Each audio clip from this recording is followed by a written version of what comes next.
परमगुरुभ्यो नमः। श्रीमदानन्दतीर्थभगवत्पादाचार्यगुरुभ्यो नमः। श्रीवेदव्यासाय नमः। नरसिंहो अखिलाज्ञानमतध्वान्तदिवाकरः जयत्यमितसज्ञानसुखशक्तिपयोनिधिः व्यासाय भवनाशाय श्रीशाय गुणराशये हृद्याय शुद्धविद्याय मध्वाय च नमो नमः। प्रथमो हनुमान्नाम द्वितीयो भीम एव च पूर्णप्रज्ञस्तृतीयस्तु भगवत्कार्यसाधकः। पूज्याय राघवेन्द्राय सत्यधर्मरताय च भजतां कल्पवृक्षाय नमतां कामधेनवे दुर्वादिध्वान्तरवे वैष्णवेन्दीवरेन्दवे श्रीराघवेन्द्रगुरवे नमोऽत्यन्तदयाळवे। मूकोऽपि यत्प्रसादेन मुकुन्दशयनायते राजराजायते रिक्तः राघवेन्द्रं तमाश्रये। सत्याभिज्ञकराब्जोत्थान् पञ्चाशत्वर्षपूजकान् सत्यप्रमोदतीर्थार्यान् नौमिन्याय सुधारतान् आपादमौलिपर्यन्तं गुरूणामाकृतिं स्मरेत् तेन विघ्नाः प्रणश्यन्ति सिद्ध्यन्ति च मनोरथाः। श्रीगुरुभ्यो नमः। हरिः ओम्। धर्मदृढबद्धमूलो वेदस्कन्धः पुराणशाकाढ्यः क्रतुकुसुमो मोक्षफलो मधुसूदनपादपो जयति।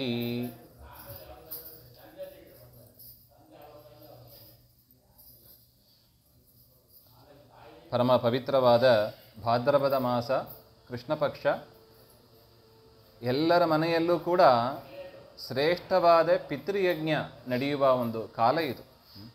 ಈ ಚಾತುರ್ಮಾಸ್ಯ ಕಾಲದ ಒಂದು ಹಿರಿಮೆ ಅದು. 4 ತಿಂಗಳೂ ಪರ್ವಕಾಲ. ಅದರಲ್ಲೂ ಹೀಗನ್ನು ನೋಡಿ, ಪ್ರೋಷ್ಠಪದಿ ಆಯಿತು. ಈಗ ಮತ್ತೆ ಪರಮಾತ್ಮನ ಪುರಾಣಗಳನ್ನು ಭಾಗವತ ಕೇಳುವ ಒಂದು ಸೌಭಾಗ್ಯ. ಈ ಒಂದು ಕಾಲದಲ್ಲಿ ವಿಶೇಷವಾಗಿ ಏನು ಪಿತೃಪಕ್ಷ ಅಂತ ಇದೆ, ಅದರಲ್ಲಿ ಗರುಡ ಪುರಾಣವನ್ನು ಕೇಳುವ ಒಂದು ದೊಡ್ಡ ಭಾಗ್ಯ ಅದು. ನಾವು ಮೀಸಲಿಟ್ಟುಬಿಟ್ಟಿದ್ದೀವಿ, ಯಾರಾದರೂ ಹೋದರೆ ಗರುಡ ಪುರಾಣ ಕೇಳಬೇಕು ಹಾಗೆ ಅಂತಲ್ಲ. ಅದನ್ನು ಪರಿವರ್ತನೆ ಮಾಡಿದ್ದಾರೆ ನೋಡಿ. ಇತ್ತೀಚೆಗೆ ನಮ್ಮಲ್ಲಿ ಜಾಗೃತಿ ಬಂದಿದೆ. ಯಾಕೆ? ನಮಗೆ ತುಂಬ ಅಟ್ಯಾಚ್ ಆಗಿರೋದೇ ಗರುಡ ಪುರಾಣ. ತುಂಬ ಅಟ್ಯಾಚ್ಮೆಂಟ್ ಇದೆ. ಯಾಕೆ? ನಮ್ಮ ಬಗ್ಗೆ ಅದರಲ್ಲಿ ಹೇಳಿದ್ದಾರೆ.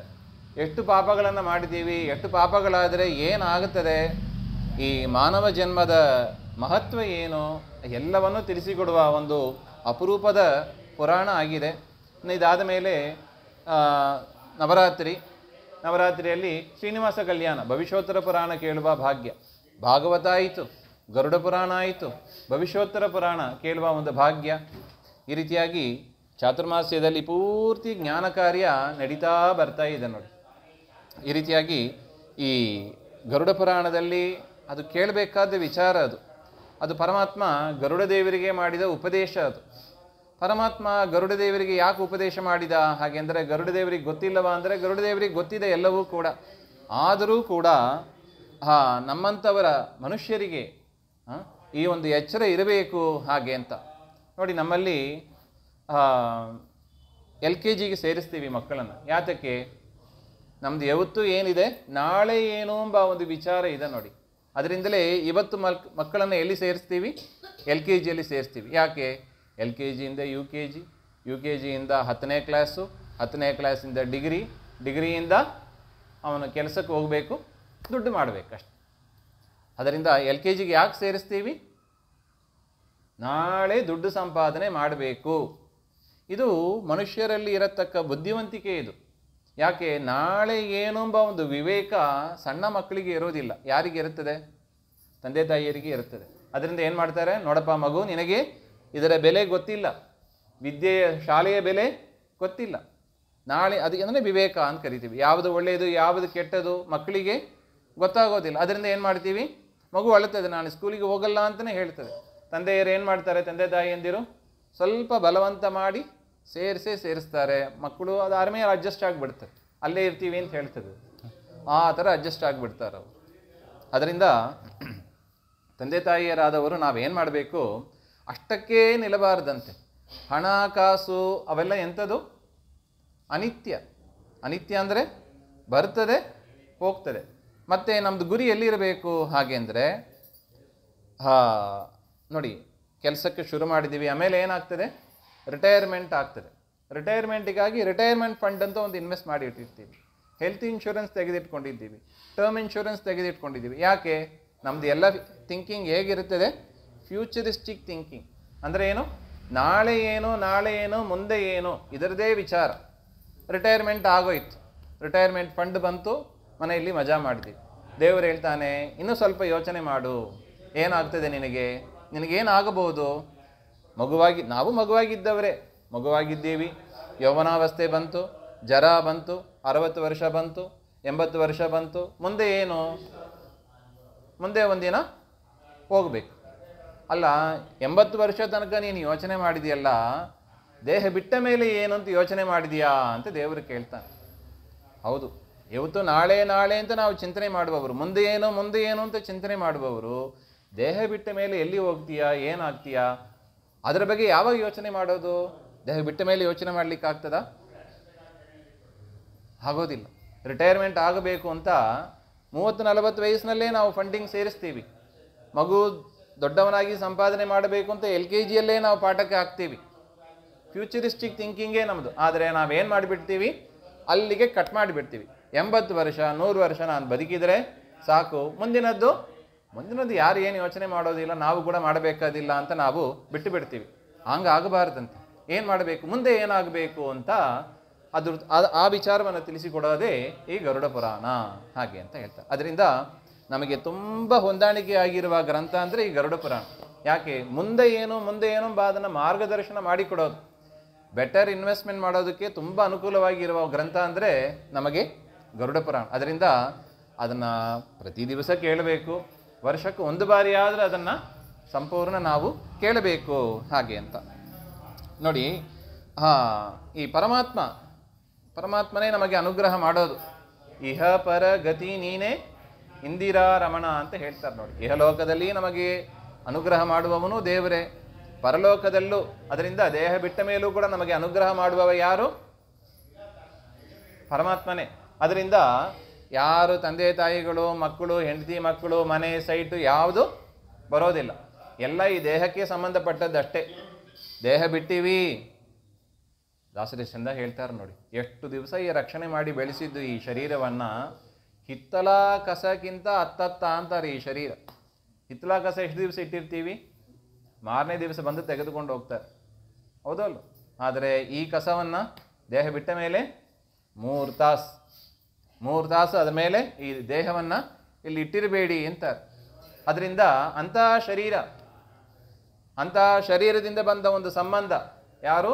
ತಂದೆ ತಾಯಿಯರು ಇರಬಹುದು, ಹೆಂಡತಿ ಮಕ್ಕಳು ಇರಬಹುದು, ಮನೆ ಮಠ ಬಾಗಿಲು ಇರಬಹುದು. ಎಲ್ಲ ಯಾವುದರ ಸಂಬಂಧ? ದೇಹದ ಸಂಬಂಧ. ಈ ದೇಹದ ಬೆಲೆ ಎಷ್ಟು? 3 ತಾಸು ಇಲ್ಲ. ಹಿತ್ತಲ ಕಸಕ್ಕಿಂತ ಹತ್ತತ್ತ ಈ ದೇಹ ಅಂತಾರೆ ಕನಕದಾಸರು. ಅದರಿಂದ ಇದನ್ನೇ ನಾವು ಪ್ರಧಾನವಾಗಿ ನಾವು ಇಟ್ಟುಕೊಂಡು ನಮ್ಮ ಜೀವನವನ್ನು ಬದುಕಬಾರ್ದು. ಅದರ ನೇಚರ್ ಅದು. ಬಿಟ್ಟು ಹೋಗತಕ್ಕದ್ದು ಈ ಶರೀರದ ಸ್ವಭಾವ. ಅಡಿಗೆ ಮಾಡ್ತೀವಿ, ಮಾರನೇ ದಿವಸ ಅದು ಹಳಿಸಿ ಹೋಗೇ ಹೋಗ್ತದೆ. ಅದರ ಸ್ವಭಾವ ಅದು. ಹಾಗೆ ಅಂತ ನಾವು ಅಡಿಗೆ ಮಾಡದೇ ಇರ್ತೀವ, ಊಟ ಮಾಡದೇ ಇರ್ತೀವ, ನಾಳೆಗೆ ಇರೋದಿಲ್ಲ ಹಾಗೆ ಅಂತ ಮಾಡ್ತೀವಲ್ಲ. ಅದೇ ಥರ ಈ ಶರೀರವೂ ಒಂದಿನ ಹೋಗತಕ್ಕದ್ದೇ. ಹಾಗೆಂತ ಹೇಳಿ ಈ ಶರೀರವನ್ನು ನಾವು ಬಿಡಲಿಕ್ಕಾಗೋದಿಲ್ಲ. ಇದರ ರಕ್ಷಣೆ, ಪೋಷಣೆ ಅದನ್ನು ಮಾಡಲೇಬೇಕು. ಆದರೆ ಅನ್ನ ಹೇಗೆ ಪ್ರಧಾನ ಅಲ್ಲವೋ, ಅನ್ನಕ್ಕಾಗಿ ಕೆಲವು ಹೊತ್ತು ಸ್ಪೆಂಡ್ ಮಾಡ್ತೀವಿ, ಅಡಿಗೆ ಆಯಿತು, ಊಟ ಮಾಡ್ತೀವಿ, ಮುಗೀತು, ಮತ್ತೆ ಮಾರನೇ ದಿವಸ ಅಥವಾ ಸಾಯಂಕಾಲಕ್ಕೆ ಅಂತ. ಅದೇ ಥರ ನಾವು ಹೇಗೆ ಪುಣ್ಯ ಗಳಿಸೋದರಲ್ಲಿ ನಮ್ಮ ಗಮನ ಇರಬೇಕು ಅಂತ ಹೇಳ್ತಾ ಇದ್ದಾರೆ. ಯಾಕೆ? ಈ ಮಾನವ ಜನ್ಮ ಭಾರಿ ದೊಡ್ಡದು. ಅದರಿಂದ ಈ ಪರಮಾತ್ಮನ ವಿಚಾರವನ್ನು ನಾವು ಶ್ರವಣ ಮಾಡಬೇಕು. ಹಾಗೆ ಅಂತ ಆ ಪರಮಾತ್ಮನನ್ನು ಹೇಳುವಾಗ ಮಧುಸೂದನ ಪಾದಪಃ. ಪರಮಾತ್ಮ ದೊಡ್ಡ ಕಲ್ಪವೃಕ್ಷದಂತೆ ಇದ್ದಾನೆ, ಕೇಳಿದ್ದನ್ನೆಲ್ಲ ಕೊಡ್ತಾನೆ. ಅವನೇ ನಮ್ಮನ್ನು ಈ ಬ್ರಹ್ಮಾಂಡವನ್ನು ಸೃಷ್ಟಿ ಮಾಡಿ, ಇದೊಂದು ದೊಡ್ಡ ಟ್ರೈನಿಂಗ್ ಸೆಂಟರ್. ಈ ಬ್ರಹ್ಮಾಂಡ ಅಂದರೆ ಏನು?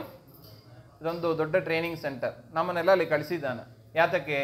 ನೋಡಪ್ಪ, ನಿಮ್ಮಲ್ಲಿ ಡಿಸಿಪ್ಲಿನ್ ಇಲ್ಲ, ಏನು ಕಲಿಬೇಕು ಅದು ಗೊತ್ತಾಗಲ್ಲ, ನನ್ನ ಬಗ್ಗೆ ನೀವು ಸರಿಯಾಗಿ ತಿಳ್ಕೊಂಡಿಲ್ಲ, ನನ್ನ ಬಗ್ಗೆ ಸರಿಯಾಗಿ ತಿಳ್ಕೊಳ್ಳಿ ಅಂತ ಜಗದ್ಗುರುಗಳಾದ ಬ್ರಹ್ಮದೇವರನ್ನು, ಮಧ್ವಾಚಾರ್ಯರನ್ನು ಕೊಟ್ಟು ಕಳಿಸಿದ್ದ. ನಾವು ಬಂದು ಏನು ಮಾಡ್ತೀವಿ? ನಮ್ಮದು ಪ್ರಯಾರಿಟಿ ಚೇಂಜ್ ಆಗೋಯ್ತು. ಭೂಮಿಗೆ ಬಂದ ಮೇಲೆ ಕಳಿಸಿರೋದು ಇದೇ ಉದ್ದೇಶಕ್ಕಾಗಿ, ನನ್ನನ್ನು ತಿಳ್ಕೊ ಅಂತ ಹೇಳಿ ಕಳಿಸಿದರೆ, ನಾವು ಬಂದು ಇನ್ನೇನೇನೋ ಕಲಿತೀವಿ, ಏನೇನೋ ಸಂಪಾದನೆ ಮಾಡ್ತೀವಿ, ಕೊನೆಯಲ್ಲಿ ನರಕಕ್ಕೆ ಹೋಗಿ ಬೀಳ್ತೀವಿ. ಇದು ನಮ್ಮದು ಪರಿಸ್ಥಿತಿ. ಸರಿನಾ ತಪ್ಪೋ ಇದು? ಸರಿನಾ? ಈ ರೀತಿಯಾಗಿ ಬದುಕೋದು ಸರಿನಾ? ಈಗ ತಿರುಪತಿಗೆ ಹೋಗ್ತೀವಿ.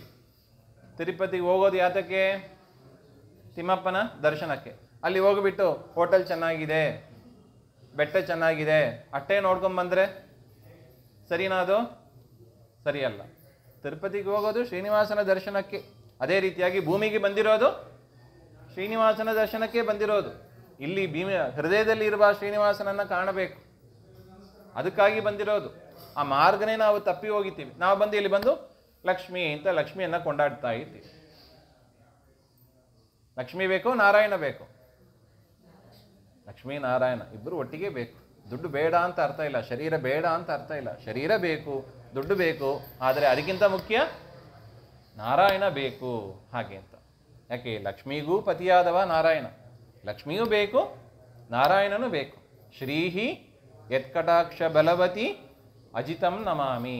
ಹಾಗೆ ಅಂತ. ಅದರಿಂದ ಆ ದೇವರನ್ನು ಕಾಣುವ ಬಗೆ ಹೇಗೆ? ಇದು ಮುಖ್ಯವಾದ ವಿಚಾರ ನಾವು ಮಾಡಬೇಕಾಗಿದೆ. ನಮ್ಮ ಉದ್ಧಾರ ಪರಮಾತ್ಮನ ಕಾಣುವುದರಿಂದಲೇ. ಅದಕ್ಕಾಗಿಯೇ ದೇವರು ಬ್ರಹ್ಮಾಂಡವನ್ನು ಸೃಷ್ಟಿ ಮಾಡಿದ್ದಾನೆ, ಅದಕ್ಕಾಗಿ ಎಲ್ಲ ಸೌಲಭ್ಯವನ್ನು ಕೊಟ್ಟಿದ್ದಾನೆ. ಮನೆ, ಮಠ, ಬಾಗಿಲು, ಸುತ್ತಮುತ್ತ ಬಂಧು ಬಾಂಧವರು ಎಲ್ಲರನ್ನು ಯಾತಕ್ಕೆ ಕೊಟ್ಟಿದ್ದಾನೆ? ಒಬ್ಬನೇ ನೀನು ಬದುಕಕ್ಕಾಗಲ್ಲ, ಎಲ್ಲರನ್ನು ಇಟ್ಟುಕೊಂಡು ನನ್ನನ್ನು ತಿಳಿ ಹಾಗೆ ಅಂತ. ಅದರಿಂದ ಬರೀ ದುಡ್ಡು ಸಂಪಾದನೆ ಮಾಡೋದೇ ಪ್ರಧಾನ ಅಂತ ಮಾಡಿದೆ, ಬರೀ ಲಕ್ಷ್ಮಿಯನ್ನೇ ಪ್ರಧಾನ ಅಂತ ಮಾಡಿದೆ. ಯಾರನ್ನ ಪ್ರಧಾನ ಮಾಡಬೇಕು? ಹರಿ ಸರ್ವೋತ್ತಮ. ನೋಡಿ, ಹೇಳೋದೇನು ಹೇಳ್ತೀವಿ? ಹರಿ ಸರ್ವೋತ್ತಮ ಅಂತ ಹೇಳ್ತೀವಿ. ಅದರ ಮನಸ್ಸಿನಲ್ಲಿ ಏನಿದೆ? ಲಕ್ಷ್ಮೀ ಸರ್ವೋತ್ತಮಳು ಅಂತ ಇದೆ. ಯಾಕೆ? ಒಂದು 24 ಅವರ್ಸ್ ತೆಗೆದುಕೊಳ್ಳಿ, 24 ತಾಸು ನಮ್ಮ ಎಫರ್ಟ್ ಎಲ್ಲಿ ಹೋಗ್ತದೆ? ಲಕ್ಷ್ಮಿ ಕಡೆ ಹೋಗ್ತದೋ, ನಾರಾಯಣನ ಕಡೆ ಹೋಗ್ತದೋ? ಹಾಂ, ಇಬ್ಬರು ಕಡೆಗೆ ಹೋಗ್ತದಾ? ಇಬ್ಬರು ಕಡೆ ಹೋದ್ರೆ ಕ್ಷೇಮ, ಇಬ್ಬರು ಕಡೆ ಹೋದ್ರೆ ಒಳ್ಳೆಯದು. ಆದರೆ ಕೆಲವರು ಏನು ಮಾಡ್ತಾರೆ? ಬರೀ ಲಕ್ಷ್ಮಿ ಕಡೆ ಹೋಗ್ತಾರೆ. ಅದು ತೊಂದರೆ, ಅದು ಡೇಂಜರ್. ಅದು ಯಾಕೆ? ಲಕ್ಷ್ಮಿನೇ ಬೈತಾಳೆ. ನನ್ನ ಗಂಡ, ಹೌದು ತಾನೆ? ಯಾವ ಪತಿವ್ರತ ಸ್ತ್ರೀಗೂ ಕೂಡ ಪತಿಯನ್ನು ಕೊಂಡಾಡದೆ ಬರೀ ಪತ್ನಿಯನ್ನೇ ಕೊಂಡಾಡಿದರೆ ಅದು ಅವರಿಗೆ ಸರಿ ಹೋಗೋದಿಲ್ಲ. ಗೌರಿಯನ್ನು ಪೂಜೆ ಮಾಡಬೇಕು, ಗೌರಿಗಿಂತ ದೊಡ್ಡವರಾಗಿ ಶಿವನನ್ನು ಪೂಜೆ ಮಾಡಬೇಕು, ಲಕ್ಷ್ಮಿಯನ್ನು ಪೂಜೆ ಮಾಡಬೇಕು, ಲಕ್ಷ್ಮೀ ಪತಿಯಾಗಿ ಪರಮಾತ್ಮನನ್ನು ಪೂಜೆ ಮಾಡಬೇಕು. ಅದೇ ಪತಿವ್ರತ ಸ್ತ್ರೀಯರಿಗೆ ಸಂತೋಷ. ಅದರಿಂದ ನಮ್ಮ 24 ಅವರ್ಸ್ ಎಲ್ಲಿ ಹೋಗ್ತದೆ? ನಾವು ಲೆಕ್ಕಾಚಾರ ಮಾಡಬೇಕು. ಎಲ್ಲಿ ಹೋಗ್ತದೆ 24 ಅವರ್ಸ್? ಸರಿನಾ? ಲಕ್ಷ್ಮಿಗೆ ಸಂತೋಷ ಆಗೋದಿಲ್ಲ ಇದು. ಅದರಿಂದ ಏನು ಮಾಡಬೇಕು?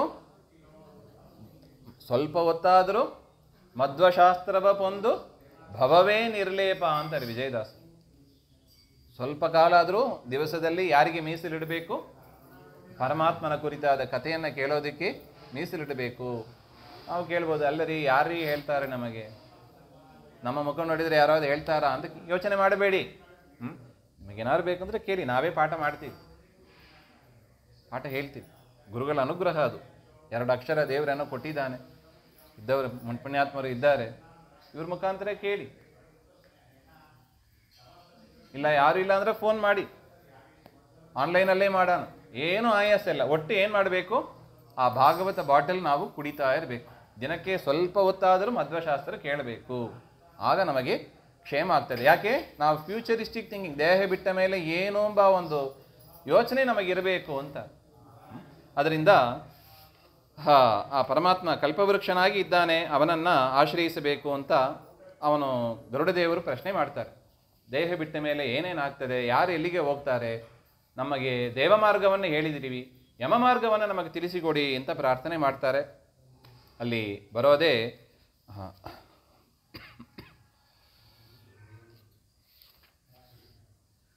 ವೈತರಣಿ ನದಿ. ನರಕ ಮಾರ್ಗದಲ್ಲಿ, ಯಮ ಮಾರ್ಗದಲ್ಲಿ ಮಧ್ಯದಲ್ಲಿ ಸಿಗೋದು ಯಾವುದು? ವೈತರಣಿ. ಅಲ್ಲಿಗೆ ಪ್ರಶ್ನೆ ಮಾಡ್ತಾನೆ ಗರುಡದೇವರು, ಯಾರು ಈ ವೈತರಣಿಯಲ್ಲಿ ಬೀಳ್ತಾರೆ ಹಾಗೆ ಅಂತ. ಕೈರ್ಗಚ್ಚಂತಿ ಮಹಾಮಾರ್ಗೈ ವೈತರಣ್ಯಾಂ ಪತಂತಿ ಕೈಹಿ ಹಾಗೆ ಅಂತ. ಆ ವೈತರಣಿ ಅಂದರೆ ಅದು ಏನದು? ಅಲ್ಲಿ ರಕ್ತ, ಮಾಂಸ, ಕೀವು ಇವುಗಳಿಂದ ಆದ ಒಂದು ನದಿ ಅದು, ವೈತರಣಿ ನದಿ ಅಂತ. ಇಷ್ಟನಾ ನಮಗೆ? ಇಲ್ಲಿ ವೃಷಭಾವತಿಗೆ ಹೋಗೋದಕ್ಕೆ ನಾವು ಮೂಗು ಮುಚ್ಕೊಂಡು ಹೋಗ್ತೀವಿ ನಾವು. ಅದಕ್ಕಿಂತ ಹತ್ತತ್ತ ಇರ್ತದೆ ಅದು ವೈತರಣಿ. ಯಾರು ಬೀಳಲಿಕ್ಕೆ ಇಷ್ಟಪಡ್ತಾರೆ ಹೇಳಿ? ಯಾರು ಬೀಳ್ತಾರೆ ಅಲ್ಲಿ? ನಮಗಂತೂ ಬೀಳಲಿಕ್ಕೆ ಇಚ್ಛೆ ಇಲ್ಲ. ಆದರೆ ಬೀಳದಂತೆ ಇರುವಷ್ಟು ಜವಾಬ್ದಾರಿಯನ್ನು ನಾವು ಯಾವಾಗ ಮಾಡ್ಕೋಬೇಕು? ದೇಹ ಬಿಟ್ಟ ಮೇಲೆ ಇಲ್ಲ. ಆ ಪ್ಲ್ಯಾನಿಂಗ್ ಯಾವಾಗ ಆಗಬೇಕು? ದೇಹ ಇರುವಾಗಲೇ ಆ ಪ್ಲ್ಯಾನಿಂಗ್ ಮಾಡಬೇಕು. ನಾನು ವೈತರಣಿಗೆ ಹೋಗಬಾರ್ದು, ನಾನು ಬಡವನಾಗಬಾರ್ದು ಅಂತ ಇನ್ವೆಸ್ಟ್ಮೆಂಟ್ ಮಾಡಿ ಇಟ್ಕೋತೀವಿ. ಆದರೆ ನಾನು ನರಕಕ್ಕೆ ಹೋಗಬಾರ್ದು, ವೈತರಣಿಗೆ ಹೋಗಬಾರ್ದು ಅಂತ ಯಾವಾಗ ಪ್ಲ್ಯಾನ್ ಮಾಡಬೇಕು? ಯಾವಾಗ ಮಾಡಬೇಕು? ಈಗಲೇ. ಈಗಲೇ ಅಂದರೆ 5 ವರ್ಷದಲ್ಲಿ ಇರುವಾಗಲೇ. ದಾಸರು ಬೈತಾರೆ, 5 ವರ್ಷದಲ್ಲೂ ಸಾಲದು. ಯಾವಾಗ? ಮಗು ಗರ್ಭದಲ್ಲಿ ಇರುವಾಗಲೇ ಭಾಗವತ ಕೇಳಿಸಿ ಗರ್ಭಿಣಿ ಸ್ತ್ರೀಯರಿಗೆ. ನಾರದರು ಹೇಳಿದರು ನೋಡಿ ಪ್ರಹ್ಲಾದನಿಗೆ. ಅದರ ಎಫೆಕ್ಟ್ ಸಣ್ಣವರು ಇದ್ದಾಗ ಕಿವಿಯಲ್ಲಿ ನಾವು ಹಾಕಿಬಿಟ್ರೆ ಜೀವನ ಪೂರ್ತಿ ಮರೆಯಲ್ಲಿರಿ ಅವರು. ಪ್ರಹ್ಲಾದನಿಗೆ ಹೋಗಲೇ ಇಲ್ಲ ನೋಡಿ. ಅದು ಏನು ಅವರಪ್ಪ ಹಿಡಿದು ಹಿಂಸೆ ಮಾಡಿದ, ಆದರೂ ಕೂಡ ಬದಲಾವಣೆ ಮಾಡಲಿಕ್ಕೆ ತಯಾರಿದ್ದಿಲ್ಲ ನೋಡಿ ಪ್ರಹ್ಲಾದ. ಯಾಕೆ? ನಾರದರು ಗಟ್ಟಿ ಕೂಡಿಸಿಬಿಟ್ಟಿದ್ದಾರೆ, ಅಷ್ಟು ಉಪದೇಶ ಮಾಡಿಬಿಟ್ಟಿದ್ದಾರೆ. ಅದರಿಂದ ನಾವು ನಮ್ಮದು ಎಷ್ಟು ಜವಾಬ್ದಾರಿ ನೋಡಿ ತಂದೆ ತಾಯಿಯಾಗಿ. ನಾವೂ ಕೂಡ ಸನ್ಮಾರ್ಗದಲ್ಲಿ ಹೋಗಬೇಕು, ನಮ್ಮ ಮಕ್ಕಳನ್ನು ಕೂಡ ಸನ್ಮಾರ್ಗದಲ್ಲಿ ಕರ್ಕೊಂಡು ಹೋಗಬೇಕು. ಅದೇ ಅವರಿಗೆ ಮಾಡುವ ನಿಜವಾದ ಪ್ರೀತಿ. ನಿಜವಾದ ಪ್ರೀತಿ ಅಂದರೆ ಯಾವುದು? ನೀನು ಆಯ್ತಪ್ಪ ಸರಿ, ಮಕ್ಕಳು ವೈತರಣಿಯಲ್ಲಿ ಬೀಳ್ಬೋದಾ? ಬೀಳಬಾರ್ದು ನೋಡಿ. ನಾವು ಬೀಳಬಾರ್ದು. ಯಾಕೆ? ನಾವು ಪ್ರೀತಿಸ್ತೀವಿ. ಪ್ರೀತಿಯಾದ ಮಕ್ಕಳನ್ನು ಎಲ್ಲಿ ಕರ್ಕೊಂಡು ಹೋಗಬೇಕು? ವೈತರಣಿಯಲ್ಲಿ ಬೀರುವಂತೆ ಕರ್ಕೊಂಡು ಹೋಗಬಾರ್ದು, ಸನ್ಮಾರ್ಗದಲ್ಲಿ ಕರ್ಕೊಂಡು. ಅಂಥದ್ದು ಆಗಬೇಕು ಅಂದರೆ ಕೇವಲ ಲೌಕಿಕ ವಿದ್ಯೆಯಿಂದ ಅದು ಸಾಲದು. ಲೌಕಿಕ ವಿದ್ಯೆಯಿಂದ ಏನು ಸಿಗ್ತದೆ? ಹಣ ಸಿಗ್ತದೆ. ಆದರೆ ಯಾವುದು ಸಿಕ್ಕಲ್ಲ? ಅನುಗ್ರಹ ಸಿಕ್ಕಲ್ಲ. ವೈತರಣಿ ಸಿಗ್ತದೆ. ಅದರಿಂದ ವೈತರಣಿಗೆ ಹೋಗಬಾರ್ದು ನಮ್ಮ ಮಕ್ಕಳು ಅಂತ ಎಚ್ಚರ ವಹಿಸಿದರೆ, ವೈತರಣಿಗೆ ಹೋಗಬಾರ್ದು, ನಾನು ಹೋಗಬಾರ್ದು, ನನ್ನ ಮಕ್ಕಳು ಹೋಗಬಾರ್ದು, ನಾವೆಲ್ಲ ಸೇರಿಸಿಡ್ತೀವಿ ನೋಡಿ ಮಕ್ಕಳಿಗಾಗಿ. 10 ತಲೆಮಾರಷ್ಟು ಸೇರಿಸಿಡ್ತೀವಿ. ಆದರೆ ದೇಹ ಬಿಟ್ಟ ಮೇಲೆ ಅವರು ವೈತರಣಿಗೆ ಹೋಗುವ ಸಂದರ್ಭ ಇದೆ. ಅದರಿಂದ ವೈತರಣಿಗೆ ಹೋಗಬಾರ್ದು ಅಂದರೆ ಏನು ಮಾಡಬೇಕು? ಈಗಲೇ ಯೋಚನೆ ಮಾಡಿ ನಾವೂ ಸನ್ಮಾರ್ಗದಲ್ಲಿ ನಡೀಬೇಕು. ಸ್ವಲ್ಪ ಹೊತ್ತಾದರೂ ಮಧ್ವಶಾಸ್ತ್ರ ಕೇಳಿಸಬೇಕು, ಮಕ್ಕಳಿಗೂ ಕೂಡ ಕೇಳಿಸಬೇಕು. ಇಲ್ಲದಿದ್ದರೆ ಚಾಯ್ಸೇ ಇಲ್ಲ ನಮ್ಮದು. ಯಾಕೆ? ಇದು ದೇವರ ಸಿಸ್ಟಮ್. ಇದು ಹೇಗೆ ಹೆಲ್ಮೆಟ್ ಹಾಕೊಳ್ಳದೆ ಹೋದರೆ ಫೈನ್ ಕಟ್ಟಲೇಬೇಕು, ಪರಮಾತ್ಮನನ್ನು ತಿಳಿದೇ ಹೋದರೆ, ದುರಾಚಾರಿಗಳಾದರೆ ಅದಕ್ಕೆ ಫೈನ್ ಎಲ್ಲಿ? ವೈತರಣಿಯಲ್ಲಿ ಕಟ್ಟಲೇಬೇಕು. ಒಂದ್ಸಲ ಮುಳುಗಿ ಬಾಪ ಅಂತ ಹೇಳ್ತಾರೆ. ಯಾರಿರಬೇಕು ನಾವು? ಎಷ್ಟು ಶೋಚನೀಯ ಪರಿಸ್ಥಿತಿ ನೋಡಿ ಇದು. ಅದರಿಂದ ಈಗಲೇ ಪ್ಲ್ಯಾನ್ ಮಾಡಿ ಲೌಕಿಕ ವಿದ್ಯೆಯನ್ನು ಕೊಡಿಸೋಣ, ಅದ್ರ ಜೊತೆಗೆ ಅಧ್ಯಾತ್ಮ ವಿದ್ಯೆಯನ್ನು ಕೂಡ ಮಕ್ಕಳಿಗೆ ಕೊಡಿಸುವ ಜವಾಬ್ದಾರಿ ನಮಗಿದೆ ಅಂತ ಹೇಳ್ತಾರೆ. ಅಸ್ಮಿನ್ನೇವ ಪರಮಾತ್ಮ ಹೇಳ್ತಾನೆ, ಅಸ್ಮಿನ್ನೇವ ಮಹಾದುಃಖೆ ಮಾರ್ಗೆ ವೈತರಣಿ ನದಿ. ಯಮ ಮಾರ್ಗದಲ್ಲಿ ಇರತಕ್ಕ ಒಂದು ಸ್ಟೇಷನ್ ಯಾವುದು? ರೈಲ್ವೆ ಸ್ಟೇಷನ್ ಹೋಗ್ತೀವಿ ನೋಡಿ, ಅಲ್ಲೆಲ್ಲಿ ಸ್ಟೇಷನ್ ಇದೆ. ಅದೇ ಥರ ಒಂದು ಸ್ಟೇಷನ್ ಯಾವುದು? ವೈತರಣಿ ಸ್ಟೇಷನ್. ಅಲ್ಲಿ ಸ್ವಲ್ಪ ರೆಸ್ಟ್ ಮಾಡಿ ಅಂತ ಹೇಳ್ತಾರೆ ನಮ್ಮನ್ನು. ತತ್ರಯೇ ಪಾಪಿನಃ ಯಾಂತಿ ತಾನಹಂ ಕಥಯಾಮಿ. ಯಾವ ಪಾಪಿಷ್ಠರು ಹೋಗ್ತಾನೆ ಅಂತ ನಾನು ಹೇಳ್ತೀನಿ ಅಂತಾರೆ. ಬ್ರಹ್ಮಜ್ಞಾಹ ಸುರಾಪಾಶ್ಚ ಗೋಜ್ಞಾವ ಬಾಲಘಾತಕಾಹ. ಬ್ರಹ್ಮಹತ್ಯೆ ಮಾಡಿದವರು, ಸುರಾಪಾನ ಮಾಡುವವರು, ಆಕಳುಗಳನ್ನು ಸಂಹಾರ ಮಾಡುವವರು, ಬಾಲಘಾತ ಮಕ್ಕಳನ್ನು ಸಂಹಾರ ಮಾಡುವವರು, ಇನ್ನು ಸ್ತ್ರೀಘಾತಿ ಸ್ತ್ರೀಯರ ಸಂಹಾರ ಮಾಡುವವರು, ಗರ್ಭಪಾತಿ ಗರ್ಭವನ್ನು ಪಾತನೆ ಮಾಡುವವರು, ಅಂದರೆ ಈ ಅಬಾರ್ಷನ್ ಅಂತ ಹೇಳ್ತಾರೆ ನೋಡಿ, ಮಾಡಬಾರ್ದು ಅಂತಾರೆ. ಗರ್ಭಪಾತ ಮಾಡುವವರು. ಇನ್ನು ಏ ಹರಂತಿ ಗುರೋರ್ ದ್ರವ್ಯಂ. ಗುರುಗಳ ದ್ರವ್ಯವನ್ನು, ದೇವ ಮಠ ಮಂದಿರಗಳಲ್ಲಿ ಇರತಕ್ಕ ದ್ರವ್ಯಗಳನ್ನು, ದ್ವಿಜಸ್ಯ ಒಂದು ಬ್ರಾಹ್ಮಣನ ಸೊತ್ತನ್ನು ಯಾರು ಅಪಹಾರ ಮಾಡ್ತಾರೆ ಅವರೆಲ್ಲ ವೈತರಣಿಯಲ್ಲಿ ಹೋಗ್ತಾರೆ. ಸ್ತ್ರೀದ್ರವ್ಯ ಹಾರಿಣಃ. ಒಂದು ಸ್ತ್ರೀಯರ ಸಂಪತ್ತನ್ನು ಕಸಿದುಕೊಂಡರೂ ಕೂಡ ಅದರಿಂದಲೂ ಕೂಡ ಪಾಪ ಬರುತ್ತದೆ. ಬಾಲದ್ರವ್ಯ ಹಾರ. ಮಕ್ಕಳು ಏನೋ ಕೈಲಿ ಇಟ್ಕೊಂಡಿರ್ತಾರೆ, ಅದನ್ನು ಕಿತ್ತಾಕೊಂಡ್ಬಿಡೋದು, ಅದರಿಂದಲೂ ಕೂಡ ನಮಗೆ ವೈತರಣಿ ಬರುತ್ತದೆ. ಹಾಗೆ ನೋಡಿ ಎಷ್ಟು ದೇವರ ರಕ್ಷಣೆ ಮಾಡಿ ಇಟ್ಟಿದ್ದ ನೋಡಿ. ತುಂಬ ಜನ ಹೇಳೋದುಂಟು ನೋಡಿ, ಸ್ತ್ರೀಯರ ಬಗ್ಗೆ ಏನೋ ಕಾಳಜಿನೇ ಮಾಡಿಲ್ಲ ಶಾಸ್ತ್ರದಲ್ಲಿ, ಸ್ತ್ರೀಯರನ್ನು ಬಿಟ್ಟು ಬಿಟ್ರು ಹಾಗೆ ಅಂತ. ಇಲ್ಲ ಅಂತಾರೆ ನೋಡಿ. ಬ್ರಾಹ್ಮಣರ ರಕ್ಷಣೆ ಆಗಬೇಕು, ಸ್ತ್ರೀಯರ ಸಂಪತ್ತಿನ ರಕ್ಷಣೆ ಆಗಬೇಕು, ಮಕ್ಕಳ ಸಂಪತ್ತಿನ ರಕ್ಷಣೆಯೂ ಆಗಬೇಕು ಅಂತ. ಏ ಋಣಂ ನ ಪ್ರಯಚ್ಛಂತಿ. ಸಾಲ ತೆಗೆದು, ಈಗನ್ನು ತುಂಬ ಫೆಸಿಲಿಟೀಸ್ ಬಂದ್ಬಿಟ್ಟಿದೆ. ಅವರೇ ಫೋನ್ ಮಾಡಿ ಕೇಳ್ತಾರೆ, ಹೋಮ್ ಲೋನ್ ಬೇಕಾ, ಹೋಮ್ ಲೋನ್ ಬೇಕಾ ಹಾಗೆ ಅಂತ. ಸಾಲವನ್ನು ತೆಗೆದುಕೊಂಡು ಯಾರು ವಾಪಸ್ ಕೊಡದೆ ಹೋಗ್ತಾರೆ ಅವರು ಕೂಡ ವೈತರಣಿಯಲ್ಲಿ ರೆಸ್ಟ್ ತಗೋಬೇಕು. ಅದರಿಂದ ಫಸ್ಟ್ ಸಾಲ ಮಾಡಬೇಡ, ಸಾಲದೆಂದೆನಬೇಡ ಅಂತಾರೆ ನೋಡಿ ವಿಜಯದಾಸ. ಸಾಲ ಮಾಡೋದೇ ಬೇಡ, ಅಕಸ್ಮಾತ್ ಮಾಡಿದರೂ ಕೂಡ ಆದಷ್ಟು ಬೇಗ ಅದನ್ನೆಲ್ಲ ಕ್ಲಿಯರ್ ಮಾಡ್ಕೊಂಬಿಡಿ ಹಾಗೆ ಅಂತ. ಇನ್ನು ದೋಷಗ್ರಾಹಿ, ಯಾರು ಇನ್ನೊಬ್ಬರಲ್ಲಿದ್ದ ದೋಷವನ್ನೇ ಹಿಡಿದು ಹೇಳ್ತಾ ಇರ್ತಾರೆ, ನಮಗೆ ಅದರಂತೂ ಖುಷಿಯೋ ಖುಷಿ. ಅವರು ಸರಿ ಇಲ್ಲ, ಇವ್ರು ಸರಿ ಇಲ್ಲ, ಹೌದು ನಾವು ತುಂಬ ಸರಿ ಹಾಗೆ ಅಂತ. ಅದರಿಂದ ದೋಷ ಇಲ್ಲದೇ ಇರುವವರು ಅಂದರೆ ಯಾರು? ರುಜುಗಣಸ್ಥರು. ವಾಯುದೇವರ ಪದವಿಯಲ್ಲಿ ಬ್ರಹ್ಮ ಪದವಿಗೆ ಬರುವವರು, ಅವರಲ್ಲಿ ಏನಿಲ್ಲ, ದೋಷಗಳಿಲ್ಲ. ಮಿಕ್ಕಿದವರಲ್ಲಿ ಎಲ್ಲರಲ್ಲೂ ಕೂಡ ದೋಷ ಇದ್ದೇ ಇದೆ. ಆದರೆ ಅದಕ್ಕೆ ನಮ್ಮನ್ನ ಕಳಿಸಿದಾನ ಭೂಮಿಗೆ. ದೋಷಗಳಿರೋದ್ರಿಂದಲೇ ಅದನ್ನು ರೆಕ್ಟಿಫೈ ಮಾಡ್ಕೊಂಡು ಬನ್ನಿ, ಡಿಸಿಪ್ಲಿನ್ ಆಗಿರ್ರಿ, ಸದಾಚಾರ ಸಂಪನ್ನರಾಗಿರ್ರಿ ಅಂತಲೇ ಕಳಿಸಿರೋರು. ಅದರಿಂದ ಸದಾಚಾರ ಸಂಪನ್ನರಾಗಿ ನಾವು ಇನ್ನೊಬ್ಬರ ದೋಷವನ್ನು ಹೇಳಬಾರದು. ಹಾಗೆಂತ ಮಕ್ಕಳು ಏನೋ ತಪ್ಪು ಮಾಡಿದ್ರು, ಅಪ್ಪ ದೋಷಗ್ರಾಹಿ ಆಗಬೇಡ, ನೀ ದೋಷ ಮಾಡ್ಕೊಂಡಿರೋ, ಅದು ಮಾಡಬಾರ್ದು. ಮಗು ತಪ್ಪು ಮಾಡಿದಾಗ ನಮ್ಮ ಜವಾಬ್ದಾರಿ ಇದೆ, ಅದನ್ನು ದೇವರು ಹೇಳಿದ್ದಾನೆ. ಮಕ್ಕಳು ತಪ್ಪು ಮಾಡಿದಾಗ ನೋಡಪ್ಪ, ಇದು ಹರಿವಾಯು ಗುರುಗಳಿಗೆ ವಿರುದ್ಧವಾಗಿದೆ, ಇದನ್ನು ನೀ ಮಾಡಕ್ಕೆ ಹೋಗಬೇಡ.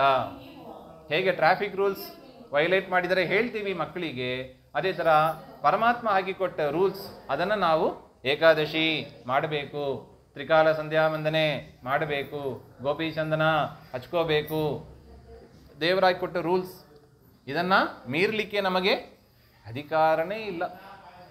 ಅದರಿಂದ ಅತಿಯಾಗಿ ದೋಷಗಳನ್ನು ನಾವು ಹುಡುಕ್ತಾ ಹೋಗಬಾರದು. ಅಂಥವರು ಕೂಡ ಅಲ್ಲಿಗೆ ಹೋಗ್ತಾರೆ ಅಂತ ಹೇಳ್ತಾರೆ. ಹರ್ಷಿತ ದುಃಖಿತಂ, ಯಾರು ಸಂತೋಷದಿಂದ ಇದ್ದಾರೆ ಅವರು ನೋಡಿ ದುಃಖ ಪಡೋದು, ಯಾರು ದುಃಖದಲ್ಲಿ ಇದ್ದಾರೆ ಅವ್ರನ್ನ ಬಿಟ್ಟೋಗ್ಬಿಡೋದು. ಇದೆಲ್ಲ ಇಂಥವರೆಲ್ಲ ಅಲ್ಲಿ. ಅದರಿಂದ ಇದನ್ನೇ ಹೇಳಿದ್ದು, ದುರಾಚಾರ ಅಂದರೆ ಇಂಥದ್ದೆಲ್ಲ. ನಮ್ಮಲ್ಲಿ ಆಚಾರ ಅಂದರೆ ಏನೋ ಮಡಿ ಕಟ್ಕೊಳ್ಳೋದು, ಕೋಪಿನ ಶಿಖ, ಇಷ್ಟೇ ಆಚಾರ ಅಂತ ತಿಳ್ಕೊಂಡಿದ್ದೀವಿ. ಫಸ್ಟ್ ಆಚಾರ ಎಲ್ಲಿ ಬರಬೇಕು? ಡಿಸಿಪ್ಲಿನ್ ಅಂತ ಹೇಳ್ತಾರೆ ನೋಡಿ. ಏನಾರು ಇದ್ದರೆ ಇನ್ಡಿಸಿಪ್ಲಿನರಿ ಆ್ಯಕ್ಷನ್ ಅಂತ ಹೇಳ್ತಾರೆ ನೋಡಿ. ಆ ಥರ ಫಸ್ಟ್ ಮನಸ್ಸಿನಲ್ಲಿ ಡಿಸಿಪ್ಲಿನ್ ಬರಬೇಕು. ಶಿಸ್ತು ಸದಾಚಾರ ಮನಸ್ಸಿನಿಂದ ಫಸ್ಟ್ ಪರಿವರ್ತನೆ ಆಗಬೇಕು. ಇದು ಹೇಳ್ತಾರೆ. ಇನ್ನೊಬ್ಬರು ಸಂತೋಷ ಪಟ್ಟರೆ ನಾವು ನೋಡಿ ಸಂತೋಷ ಪಡಬೇಕು, ಇನ್ನೊಬ್ಬರು ದುಃಖ ಪಟ್ಟರೆ ಅದನ್ನು ಪರಿಹಾರ ಮಾಡಲಿಕ್ಕೆ ಹೋಗಬೇಕೆ ಹೊರತು, ದುಃಖ ಪಡ್ತೀಯಾ, ಬೇಕು ಇನ್ನೂ ಆಗಬೇಕು, ನನ್ನನ್ನು ಬೈದಿಯಲ್ಲ ಇನ್ನೂ ಆಗಬೇಕು, ಮಾಮಂಗಲಂ ತಾತ ಪರೇಶ್ವಮಂಸ್ತಾಹ ಅಂತ ಸುನೀತಿ ಹೇಳ್ತಾರೆ ನೋಡಿ. ಧ್ರುವನಿಗೆ ಹೇಳುವಾಗ ಹೇಳಿ ಕಳಿಸ್ತಾರೆ, ಯಾರಿಗೂ ಕೂಡ ಅಮಂಗಲವನ್ನು ನೀನು ಬಯಸಬೇಡ, ಮನಸಾಪಿ ಬಯಸಬೇಡ ಹಾಗೆ ಅಂತ. ಅಂಥವರೆಲ್ಲ ಇಲ್ಲಿಗೆ ಹೋಗ್ತಾರೆ. ದುಃಖದಾಯಕಾಹ ದುಷ್ಟವಾಕ್ಯಸ್ಯ ವಕ್ತಾರಹ, ಕೆಟ್ಟದಾಗಿ ಮಾತನಾಡುವವರು ಅಂಥವರೆಲ್ಲ ಹೋಗ್ತಾರೆ ಹಾಗೆ ಅಂತ. ನ ಶೃಣ್ವಂತಿ ಹಿತಂ ವಾಕ್ಯಂ, ಹಿತವಾದ ಮಾತನ್ನು ಯಾರಾவது ಹೇಳಿದರೆ ಅದನ್ನೇನು ಮಾಡೋದಿಲ್ಲ, ಕೇಳುವಷ್ಟು ಲಿಸನಿಂಗ್ ಕೆಪಾಸಿಟಿ ಅಂತ.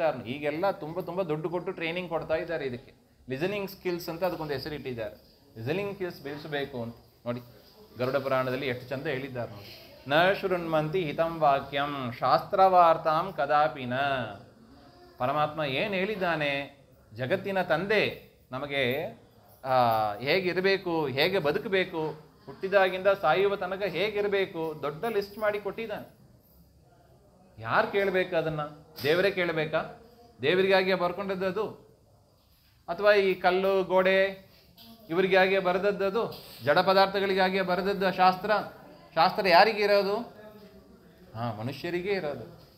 ಮನುಷ್ಯರೇ ಕೇಳಿ. ಬ್ರಾಹ್ಮಣ ಮಾತ್ರ ಅಲ್ಲ, ಬ್ರಾಹ್ಮಣ, ವೈಶ್ಯ, ಕ್ಷತ್ರಿಯ, ಶೂದ್ರ, ಇನ್ನು ವರ್ಣ ಬಾಕಿಯರು, ಚಂಡಾಲರು ಅಂತ ಯಾರು ಇರ್ತಾರೆ, ಎಲ್ಲರಿಗೂ ಕೂಡ ಶಾಸ್ತ್ರ ಕಾಮನ್. ಇದು ಎಲ್ಲರೂ ಕೇಳಬೇಕು. ಅದು ಸ್ತ್ರೀಯರಿರಲಿ, ಪುರುಷರಿರಲಿ, ಸಣ್ಣವರಿರಲಿ, ದೊಡ್ಡವರಿರಲಿ, ಎಲ್ಲರಿಗೂ ಕೂಡ ವಿಹಿತವಾದದ್ದಿದು ಹಾಗೆ. ಯಾರು ಆ ಮಾತನ್ನು ಕೇಳೋದಿಲ್ಲ ಅವರು ವೈತರಣಿಗೆ ಹೋಗ್ತಾರೆ. ಈ ರೀತಿಯಾಗಿ ಪರಮಾತ್ಮ ದೊಡ್ಡ ಪಟ್ಟಿಯನ್ನೇ ಕೊಟ್ಟಿದ್ದಾನೆ. ಇದರ ಮೇಲೆ ಗರುಡ ಪ್ರಶ್ನೆ ಮಾಡ್ತಾನೆ, ಆಯಿತು ಸ್ವಾಮಿ, ಇಷ್ಟೆಲ್ಲ ನೀವು ಹೇಳಿದಿರಿ, ಯಾರ್ಯಾರು ಪಾಪಿಷ್ಠರು ಹೋಗ್ತಾರೆ ಹಾಗೆ ಅಂತ, ಇದರ ಉಪಾಯ ಏನು? ರೋಗ ಗುರುತಿಸಿದ ಮೇಲೆ ಏನು ಕೊಡಬೇಕು? ಸರಿಯಾದ ಡಾಕ್ಟರ್ ಆಗಿದ್ದರೆ ಟ್ರೀಟ್ಮೆಂಟ್ ಕೊಡಬೇಕು. ಟ್ರೀಟ್ಮೆಂಟ್ ಏನು ಇದಕ್ಕೆ ಹಾಗೆಂದರೆ, ಅದಕ್ಕೆ ಫಸ್ಟ್ ಹೇಳಿದ್ದು ಪರಮಾತ್ಮ, ಸಜ್ಜನರ ಸಂಘವನ್ನು ಮಾಡು. ಸಂಘವಾಗಲಿ ಸಾಧು ಸಂಘವಾಗಲಿ, ಸಂಘದಿಂದ ಲಿಂಗದೇಹ ಭಂಗವಾಗಲಿ. ಸಾಧು ಜನರ ಸಂಘ ಮಾಡಬೇಕು. ಯಾಕೆ ಸಾಧು ಜನರ ಸಂಘ ಯಾಕೆ ಮಾಡಬೇಕು? ಅವ್ರು ಹೇಳ್ತಾರೆ, ನೋಡಪ್ಪ ದೇವರು ಹೀಗೆ ಹೇಳಿದ್ದಾನೆ, ಹೀಗೆ ಮಾಡು. ಪಿತೃಪಕ್ಷ ಬರ್ತಾ ಇದೆ, ಇದನ್ನು ಮಾಡು. ಮನೆಯಲ್ಲಿ ಮಾಡ್ತಾ ಇದ್ದೀರಾ, ಹಿರಿಯರು ಮಾಡ್ತಾರೆ. ಯಾರು ಹೇಳಿಕೊಟ್ಟು ಮಾಡಿದರು? ಯಾರೋ ಸಾಧು ಸಂತರು ಹೇಳಿದನ್ನು ಕೇಳಿ ಅಥವಾ ಹಿರಿಯರು ಮಾಡ್ಕೊಂಡು ಬಂದದ್ದು, ಮಾಡಿಕೊಂಡು ಅದನ್ನು ಮಾಡ್ಕೊಂಡು ಬರ್ತಾ ಇದ್ದೀವಿ ನಾವು. ಅದರಿಂದ ಸಾಧು ಜನರ ಸಂಘ ಮಾಡತಕ್ಕದ್ದು ಮೊದಲು ಹಾಗೆ ಅಂತ ಹೇಳ್ತಾನೆ. ಅವರೇನು ಹೇಳ್ತಾರೆ? ಕರ್ಮಗಳನ್ನು ಮಾಡಿ ಅಂತ. ತಂದೆ ತಾಯಿಯರ ಸ್ಥಾನ ಎಷ್ಟು ದೊಡ್ಡದು ಅಂದರೆ, ಬದುಕಿರುವಾಗ ಅವರ ಮಾತನ್ನು ಕೇಳಬೇಕು. ಅವರು ದೇಹ ಬಿಟ್ಟ ಮೇಲೆ ಒಂದು ಬಾರಿ ಆದರೂ ಗಯಾಶ್ರಾದ್ದ ಮಾಡಿ, ಪ್ರತಿ ವರ್ಷ ಕಾಲಶ್ರಾದ್ದ ಅಂತ ಏನು ಬರ್ತದೆ ಮತ್ತು ಈ ಪಿತೃಪಕ್ಷ ಅಂತ ಏನು ಬರ್ತದೆ, ಈ ಸಂದರ್ಭದಲ್ಲಿ ಅವರಿಗೆ ಶ್ರಾದ್ದಾದಿಗಳನ್ನು ಮಾಡಬೇಕು ಹಾಗೆ ಅಂತ. ಇದು ವಿಹಿತ ಕರ್ಮ, ನೈಮಿತ್ತಿಕ ಕರ್ಮ ಅಂತ ಕರೀತಾರೆ ಇದನ್ನು. ವಿಹಿತವಾಗಿದೆ, ಶಾಸ್ತ್ರಗಳಲ್ಲಿ ವಿಹಿತವಾಗಿದೆ, ಮತ್ತು ನೈಮಿತ್ತಿಕ ಕರ್ಮದಲ್ಲಿ ಇದನ್ನು ಸೇರಿಸಿದ್ದಾರೆ. ಇದೇನು ಪ್ರತಿ ದಿವಸ ಮಾಡತಕ್ಕದಲ್ಲ, ವರ್ಷಕ್ಕೆ ಒಂದು ಸಲ ಅಷ್ಟೆ. ಕಾಲಶ್ರಾದ್ದ ಮಾಡಬೇಕು ಮತ್ತು ಪಿತೃಪಕ್ಷದಲ್ಲೂ ಕೂಡ ಶ್ರಾದ್ದಗಳನ್ನು ಮಾಡಬೇಕು. ಯಾಕೆ? ಪಿತೃದೇವತೆಗಳು ನಿರೀಕ್ಷೆ ಮಾಡ್ತಾ ಇರ್ತಾರಂತೆ, ನನ್ನ ಮಗ ಇವತ್ತು ಈ ಒಂದು ಪಿತೃಪಕ್ಷದಲ್ಲಿ ಮಾಡ್ತಾನೆ ಹಾಗೆ ಅಂತ ನಿರೀಕ್ಷೆ ಮಾಡ್ತಾ ಇರ್ತಾರೆ ಅಗಲಿದವರು. ಅದರಿಂದ ಇಲ್ಲದಿದ್ದರೆ ಅವರು ಶಾಪ ಕೊಟ್ಟು ಹೋಗ್ತಾರೆ. ಮಾಡದೇ ಇದ್ದರೆ ಕಾಲಶ್ರಾದ್ದ ಮಾಡಿಲ್ಲ, ಪಿತೃಪಕ್ಷ ಶ್ರಾದ್ದ ಮಾಡಿಲ್ಲ, ಶಾಪ ಕೊಟ್ಟು ಹೋಗ್ತಾರೆ ಅಂತ. ಅದರಿಂದ ಇದನ್ನು ತಪ್ಪದೇ ಮಾಡಬೇಕು ಅಂತ ಹೇಳ್ತಾರೆ. ಇದಾದ ಮೇಲೆ ಈ ಔರ್ಧ್ವದೈಹಿಕ ಕ್ರಿಯೆ, ದೇಹ ಬಿಟ್ಟ ಮೇಲೆ ಏನೊಂದು 16 ದಿವಸ ಕಾರ್ಯಗಳಿದೆ, ಅದನ್ನು ಯಾಕೆ ಮಾಡಬೇಕು ಹಾಗೆ ಅಂತ ಒಂದು ಪ್ರಶ್ನೆ ಬರುತ್ತದೆ. ಅದಕ್ಕೆ ಪರಮಾತ್ಮ ಒಂದು ಕಥೆಯನ್ನು ಹೇಳ್ತಾನೆ. ಪರಮಾತ್ಮ ಗರುಡನಿಗೆ ಒಂದು ಕಥೆಯನ್ನೇ ಹೇಳ್ತಾನೆ.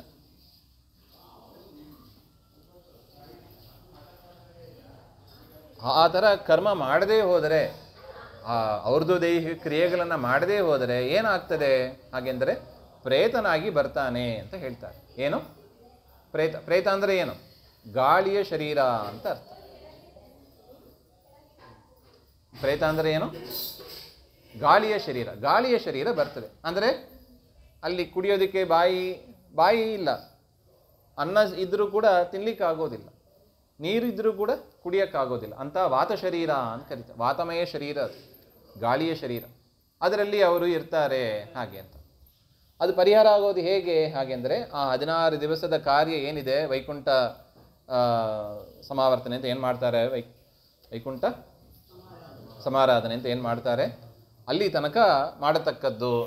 ತದನಂತರ ಪ್ರತಿ ವರ್ಷ ಕಾಲಶ್ರಾದ್ದ ಪಿತೃಪಕ್ಷ ಏನಿದೆಯೋ ಅದನ್ನು ಮಾಡತಕ್ಕದ್ದು ಅಂತ. ಅದನ್ನು ಮಾಡದೇ ಹೋದರೆ ಆ ಪ್ರೇತತ್ವ ನಿವಾರಣೆ ಆಗೋದಿಲ್ಲ ಎಂಬ ವಿಚಾರದಲ್ಲಿ ಮಕ್ಕಳು ಮಾಡಬೇಕು.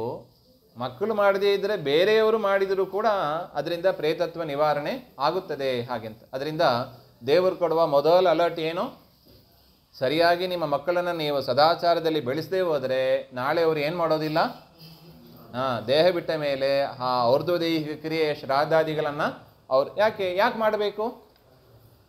ನಮ್ಮಪ್ಪ ನನಗೇನು ಹೇಳಿಕೊಟ್ಟಿಲ್ಲ, ನಮ್ಮ ಮೇಲೆ ವಾಪಸ್ ಬರ್ತದೆ ಅದು. ನಮ್ಮಪ್ಪ ಸದಾಚಾರ ಹೇಳಿಕೊಟ್ಟಿಲ್ಲ, ನಮ್ಮಪ್ಪ ದೇವರು ಅಂತ ಹೇಳಿಕೊಟ್ಟಿಲ್ಲ, ಯಾಕೆ ಮಾಡಬೇಕು ಹೇಳಿಕೊಟ್ಟಿಲ್ಲ. ಯಾರ್ದು ಜವಾಬ್ದಾರಿ ಅದು? ಹೇಗೆ LKGಯಿಂದ ಓದಿಸ್ತೀವಿ, ಅದೇ ಥರ ಈ ಅಧ್ಯಾತ್ಮ ವಿದ್ಯೆಯನ್ನು ಕೂಡ LKGಯಿಂದ ಅಲ್ಲ, ತಾಯಿ ಹೊಟ್ಟೆಯಲ್ಲಿ ಇರುವಾಗಲೇ ಭಾಗವತ, ಹರಿವಂಶ ಇತ್ಯಾದಿಗಳನ್ನು ಅವ್ರ ಕಿವಿಯಲ್ಲಿ ಹಾಕೋದು ತಂದೆ ತಾಯಿಯರಾದ ನಮ್ಮ ಜವಾಬ್ದಾರಿ. ಇಲ್ಲದಿದ್ದರೆ ಶ್ರಾದ್ದ ಮಾಡಿಲ್ಲ ಅದಿಲ್ಲ ಅಂದರೆ ಯಾಕೆ ಮಾಡಬೇಕು ಅಂತ ಕೇಳ್ತಾರೆ ಅವರು. ಅವ್ರಿಗೆ ಉತ್ತರ ಗೊತ್ತಿಲ್ಲದೆ ಅವ್ರು ಮಾಡಲಿಕ್ಕೆ ತಯಾರಿಲ್ಲ ಅವರಿಗೆ.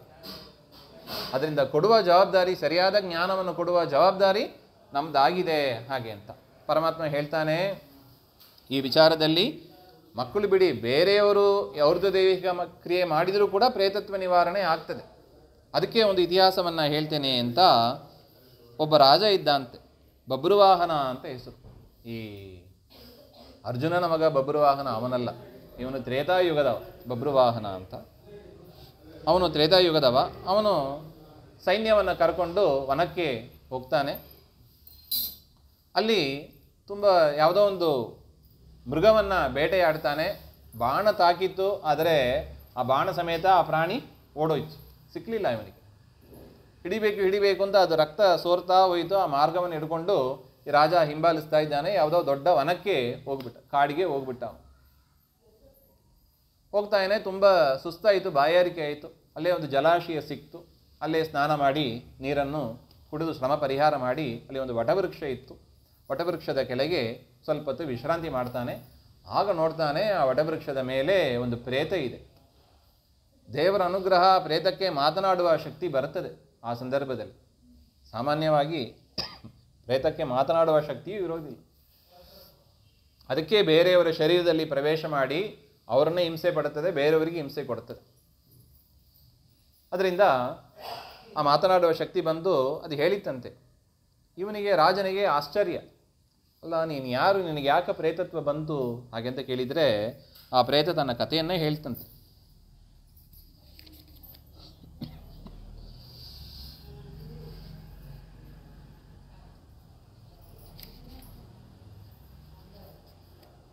ನಾನು ವೈದಿಶ ಎಂಬ ಒಂದು ನಗರದಲ್ಲಿ ಒಂದು ವೈಶ್ಯ ಜಾತಿಯಲ್ಲಿ ನಾನು ಹುಟ್ಟಿದ್ದೆ.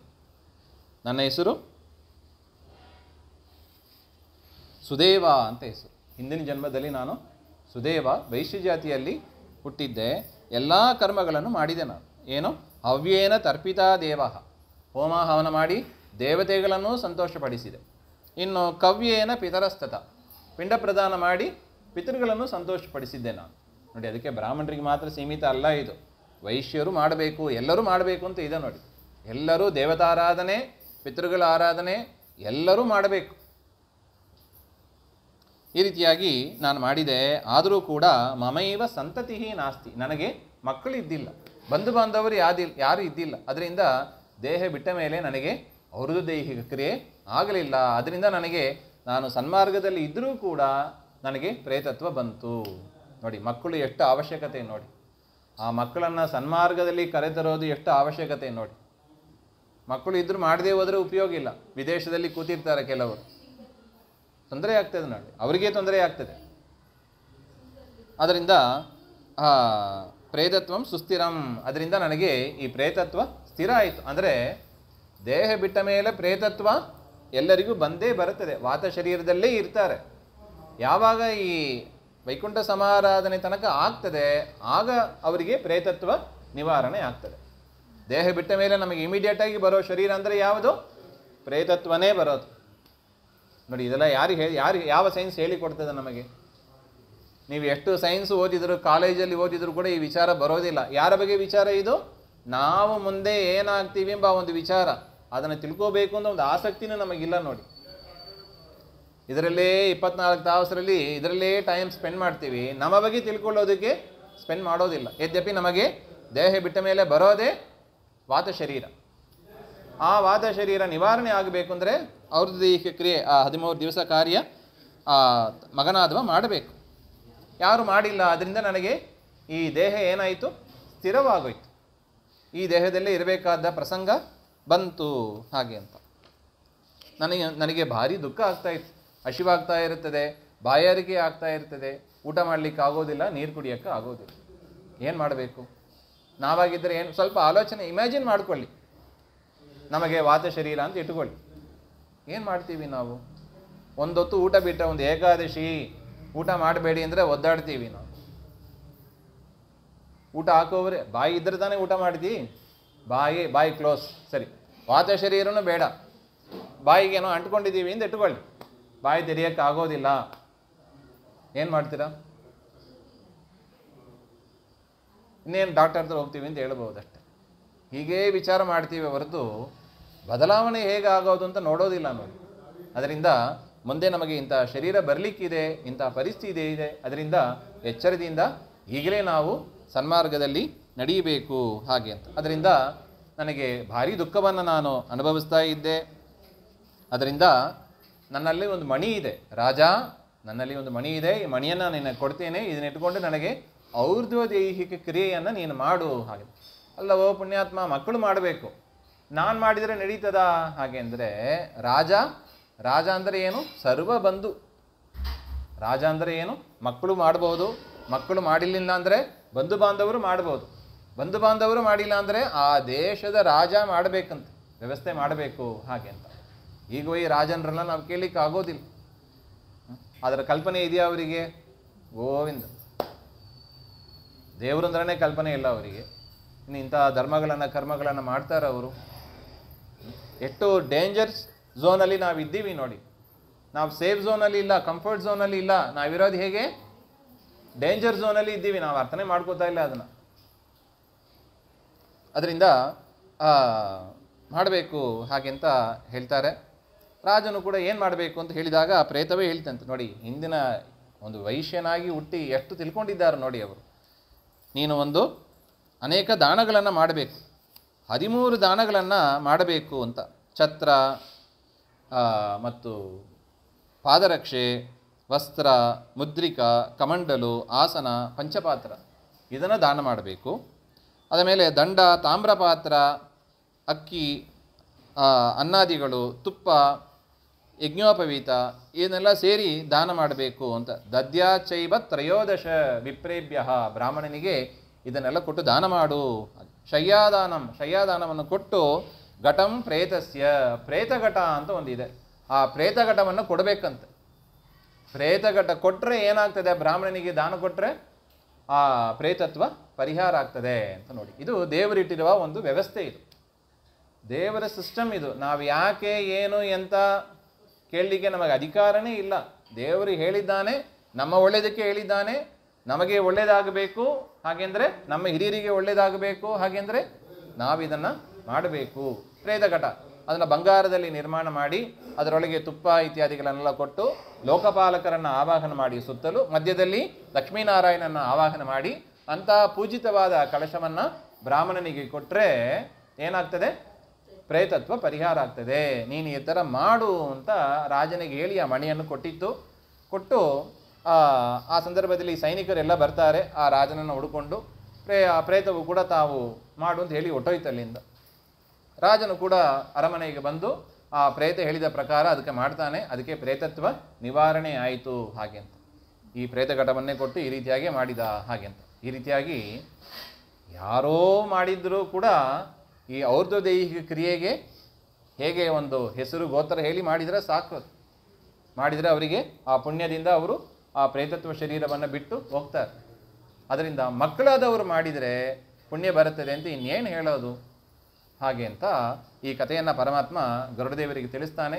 ಯಾರು ಈ ಕಥೆಯನ್ನು ಹೇಳ್ತಾರೆ ಕೇಳ್ತಾರೆ ಅವರಿಗೂ ಕೂಡ ಪ್ರೇತತ್ವ ಬರೋದಿಲ್ಲ ಹಾಗೆ ಅಂತ ನೋಡಿ. ದೇವರು ನಮಗೆ ಇವತ್ತೊಂದು ದೊಡ್ಡ ಬೋನಸ್ ಕೊಟ್ಟಿದ್ದಾನೆ. ಏನು, ಪ್ರೇತತ್ವ ಬರೋದಿಲ್ಲ ನಿಮಗೆ. ಇಂತಹ ಕಥೆಯನ್ನು ಗರುಡ ಪುರಾಣ ಕೇಳಿದರ ಮಹತ್ವ ಇದು.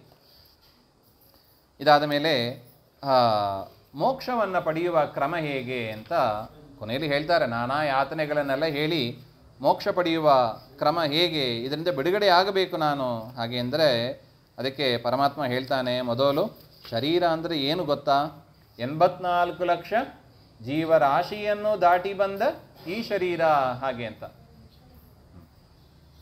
ಅಂತಹ ಶರೀರ ಇದು. 84 ಲಕ್ಷ ಜೀವರ ಇದು. ಈ ನೋಡಿ 4 ಜೀವ ಹೇಳ್ತಾರೆ ಪ್ರಾಣಿಗಳಾಗಿ ಬರಬೇಕು ಅಂದರೆ, ಉದ್ಬೀಜ, ಅಂಡಜ, ಶ್ವೇತಜ, ಗರ್ಭಜ ಅಂತ ಹೇಳ್ತಾರೆ. 4 ರೀತಿಯಾಗಿ ಪ್ರಾಣಿಗಳು ಹುಟ್ಟಿ ಬರ್ತಾರೆ. ಉದ್ಬೀಜ ಹಾಗೆಂದರೆ ಭೂಮಿಯನ್ನು ಹುಟ್ಟಿ ಕೆಲವು ಪ್ರಾಣಿಗಳು ಬರ್ತವೆ, ಮರ ಗಿಡಗಳು ಎಲ್ಲ ಬರೋದು ಹಾಗೆ. ಈ ರೀತಿಯಾಗಿ ಕೆಲವು ರಾಶಿಗಳು ಬರ್ತಾರೆ. ಆಮೇಲೆ ಅಂಡಜ, ಮೊಟ್ಟೆಯನ್ನು ಹೊಡ್ಕೊಂಡು ಪಕ್ಷಿ ಅವೆಲ್ಲ ಬರ್ತವೆ ನೋಡಿ. ಇನ್ನು ಶ್ವೇತಜ, ಬೆವರಿನಿಂದ ಕೆಲವು ಪ್ರಾಣಿಗಳು ಕ್ರಿಮಿಕೀಟಗಳು ಹುಟ್ಟಿ ಬರ್ತವೆ. ಇನ್ನು ಗರ್ಭಜ ಅಂತ ಹೇಳ್ತಾರೆ, ನಾವೆಲ್ಲ ಹುಟ್ಟಿ ಬರೋದು ಹಾಗೆ, ಗರ್ಭದಿಂದ ನಾವು ಹುಟ್ಟಿ ಬರ್ತೀವಿ ಹಾಗೆ ಅಂತ. ಈ ರೀತಿಯಾಗಿ ಪ್ರತಿಯೊಂದರಲ್ಲೂ ಕೂಡ ಅನೇಕ ಜನ್ಮಗಳನ್ನು ದಾಟಿ ಕೊನೆಯಲ್ಲಿ ಬಂದದ್ದು ಈ ಶರೀರ ಹಾಗೆ ಅಂತ. ಅದರಿಂದ ಅತ್ರ ಜನ್ಮ ಸಹಸ್ರಾಣಾಂ ಸಹಸ್ರೈರಪಿ ಕೋಟಿಭಿಃ ಕದಾಚಿಲ್ಲಭತೆ ಜಂತು ಮಾನುಷ್ಯಂ ಪುಣ್ಯ ಸಂಚಯಾತ್.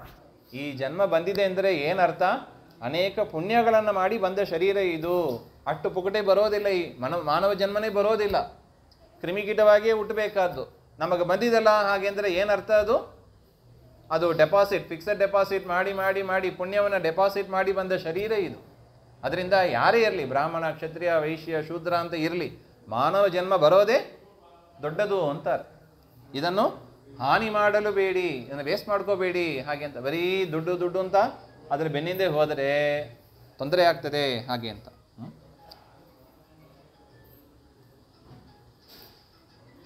ತಸ್ಮಾತ್ ದೇಹಂ ಧನಂ ರಕ್ಷೇತ್. ಅದರಿಂದ ಈ ದೇಹವನ್ನು ರಕ್ಷಣೆ ಮಾಡಿ, ಈ ದೇಹದ ರಕ್ಷಣೆಗಾಗಿ ಹಣಕಾಸು ಬೇಕು, ಹಣಕಾಸನ್ನು ರಕ್ಷಣೆ ಮಾಡಿ, ಬೇಡ ಅಂತ ಹೇಳಲ್ಲ. ಆದರೆ ಪುಣ್ಯಕರ್ಮಾಣಿ ಸಾಧಯೇ, ಈ ದೇಹ ಮತ್ತು ಹಣ ಎರಡನ್ನೂ ಇಟ್ಟುಕೊಂಡು ಏನು ಮಾಡಬೇಕು?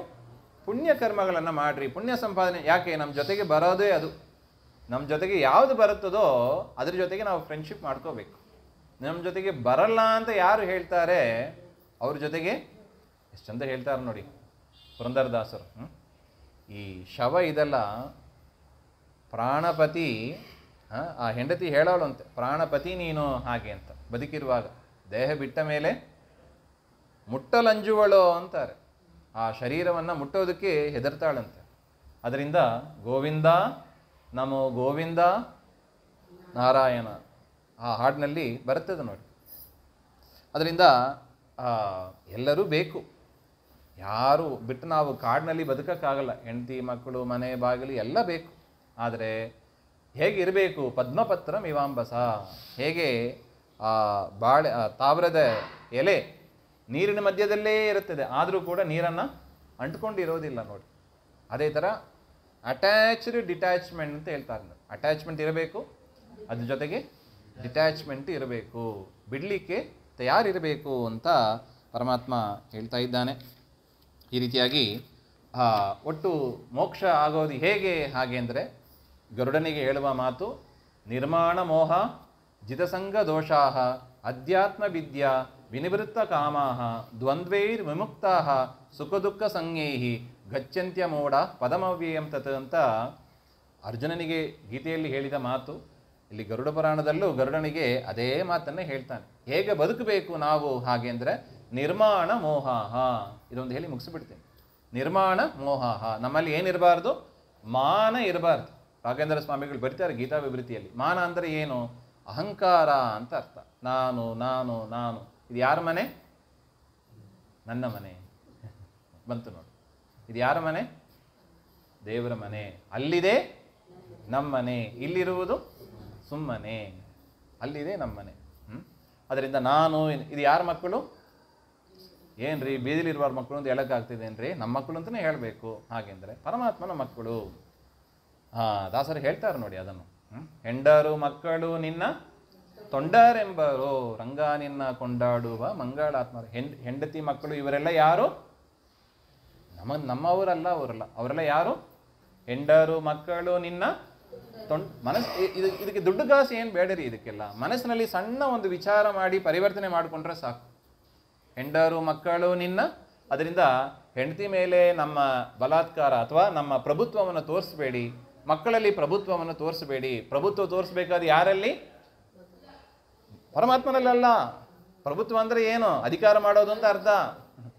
ಪ್ರಭುತ್ವವನ್ನು ಯಾರಲ್ಲಿ ತೋರಿಸ್ಬೇಕು?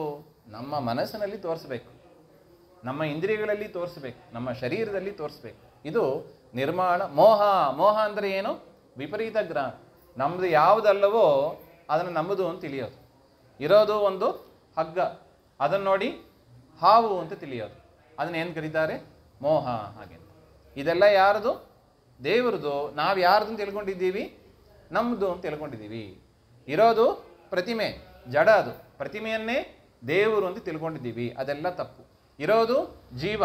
ಆ ಜೀವನನ್ನು ಯಾರು ಅಂತ ತಿಳಿದ್ದೀವಿ? ಪರಮಾತ್ಮ ಅಂತ ತಿಳಿತೀವಿ. ಇದೆಲ್ಲ ಮೋಹ ಅಂತ ಕರೀತಾರೆ.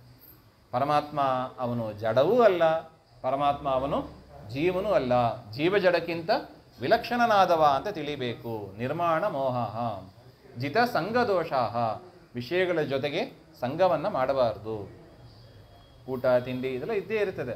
ಕಣ್ಣಿಗೆ ರುಚಿ ರುಚಿಯಾಗಿ ಸುಂದರವಾದ ರೂಪಗಳು ಕಂಡರೂ ಸರಿ, ಕಿವಿಗೆ ಹಿಂಪಾದ ಹಾಡು ಕೇಳಿದರೂ ಸರಿ, ಪರಮಾತ್ಮನನ್ನು ಮರೆಯದೆ ಇದೆಲ್ಲವೂ ಕೂಡ ಪರಮಾತ್ಮನ ರೂಪ ಅಂತ ಚಿಂತನೆ ಮಾಡಬೇಕು. ಜಿತ ಸಂಘದೋಷ ಅಧ್ಯಾತ್ಮ ವಿದ್ಯಾ, ಪರಮಾತ್ಮನ ಕಥೆಗಳನ್ನು ಸದಾ ಕೇಳಬೇಕು. ಏನೇ ಕರ್ಮ ಆದರೂ ಕೂಡ ಸರ್ವಕರ್ಮ ಅಖಿಲಂ ಪಾರ್ಥ ಜ್ಞಾನೇ ಪರಿಸಮಾಪ್ಯತೆ. ಕರ್ಮ ಮುಕ್ತಾಯ ಆಗೋದು ಯಾವಾಗ? ಜ್ಞಾನ ಕಾರ್ಯ ಮಾಡಿದಾಗಲೇ. ಪರಮಾತ್ಮನ ಪುರಾಣಗಳು ಕಥೆಗಳು ಕೇಳಬೇಕು, ಹರಿಕಥಾ ಶ್ರವಣ ಮಾಡಬೇಕು. ಹಾಗೆ ಅಂತ ನಿರಂತರ ಮಾಡಬೇಕು. ಇದು ತಿಳಿಸಿಕೊಡೋದು. ಯಾರಿಗೆ ಇದೆಲ್ಲ? ಯಾರಿಗೆ ಮೋಕ್ಷ ಪಡೀಬೇಕು ಅಂತ ಇಚ್ಛೆ ಇರುವವರಿಗೆ. ನಮಗೆಲ್ಲ ಬಿಡಿ ಹಾಗಂತ ಹೇಳಿದರೆ ಮೋಕ್ಷ ಬಿಟ್ಟರೆ ನಮಗೆ ಸಿಗೋದು ಏನು? ದುಃಖವೇ. ದುಃಖ ಬೇಕು ಅಂತ ಅನ್ನುವರು ಇದನ್ನೆಲ್ಲ ಬಿಟ್ಟು ಬಿಡೋಣ. ಇಲ್ಲ ನನಗೆ ದುಃಖ ಬೇಡಪ್ಪ, ಮೋಕ್ಷ ಬೇಕು ಅಂತ ಅನ್ನುವರು ಈ ಮಾರ್ಗಕ್ಕೆ ಇರೋದು ಎರಡೇ ಚಾಯ್ಸ್ ನಮಗೆ, ಒಂದು ಸುಖದ ಮಾರ್ಗ ಅಥವಾ ದುಃಖದ ಮಾರ್ಗ. ಯಾವುದು ಬೇಕು? ಸುಖದ ಮಾರ್ಗ ಬೇಕು ಅಂದರೆ ಇದನ್ನೇ ಆಯ್ಕೆ ಮಾಡ್ಕೋಬೇಕು. ಇದು ಬಿಟ್ಟರೆ ಬೇರೆ ಚಾಯ್ಸ್ ಯಾರು ಮಾಡ್ಕೊಂಡದ್ದು ಯಾರು?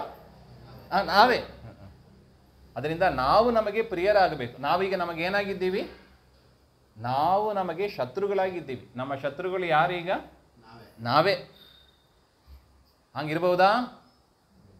ಇರಬಾರ್ದು. ಪರಿವರ್ತನೆ ಮಾಡ್ಕೋಬೇಕು ಅಂತ ಪರಮಾತ್ಮ ನಮ್ಮನ್ನು ಎಚ್ಚರಿಸ್ತಾ ಇದ್ದಾನೆ. ನಿರ್ಮಾಣ ಮೋಹಾಹ ಜಿತ ಸಂಘದೋಷಾಹ ಅಧ್ಯಾತ್ಮ ವಿದ್ಯಾ ವಿನಿವೃತ್ತ ಕಾಮಃ.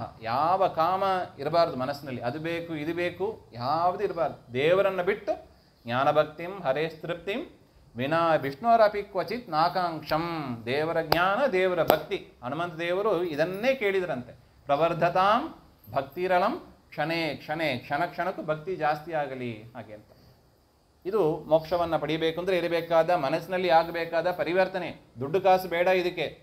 ಮನವನಿತ್ತರೆ ತನ್ನ ನೀವನು. ಮನಸ್ಸಿನಲ್ಲಿ ಆಗಬೇಕಾದ ಪರಿವರ್ತನೆ ಇದೆಲ್ಲ ಅಷ್ಟೇ.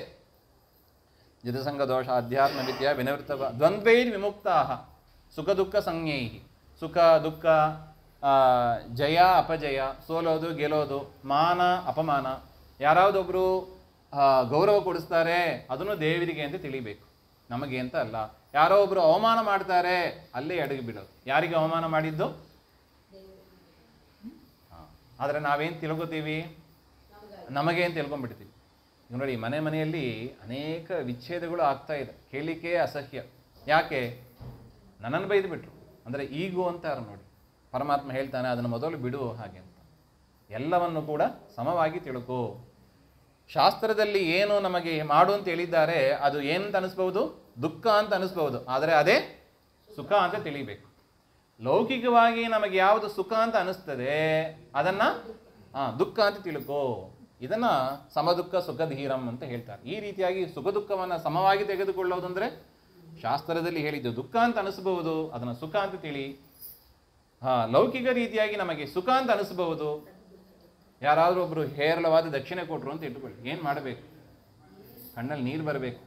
ಇಂಕ್ರಿಮೆಂಟ್ ಬಂದರೆ ಏನು ಮಾಡಬೇಕು? ಇಂಕ್ರಿಮೆಂಟ್ ಬಂದರೆ ಏನಾಗಬೇಕು? ಸುಖ ಪಡಬೇಕು, ದುಃಖ ಪಡಬೇಕು? ಸುಖ ಪಡಬೇಕಾ? ಗೋವಿಂದ. ಸುಖ ಪಟ್ರೆ ಅದು ದುಃಖ ಅಂತ ಅನುಭವಿಸಿದೆ. ಹಣ ಸೇರಿದಷ್ಟು, ಯಾಕೆಂದರೆ ಮನಸ್ಸು ಏನಾಗ್ತದೆ? ದೇವರಿಂದ ದೂರ ಹೋಗ್ಬಿಡುತ್ತದೆ ಅದು.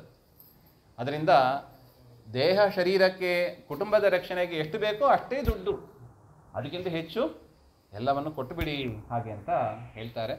ಈ ರೀತಿಯಾಗಿ ಯಾರು ಇರ್ತಾರೋ ಅವರು ನನ್ನನ್ನು ಹೊಂದುತ್ತಾರೆ, ನರಕದಿಂದ ಪಾರಾಗಿ ಅವರು ಸುಖ ಮಾರ್ಗದಲ್ಲಿ ನಡೀತಾರೆ ಅಂತ ಇದು ದೇವರು ತಿಳಿಸಿಕೊಟ್ಟ ಸಂದೇಶ.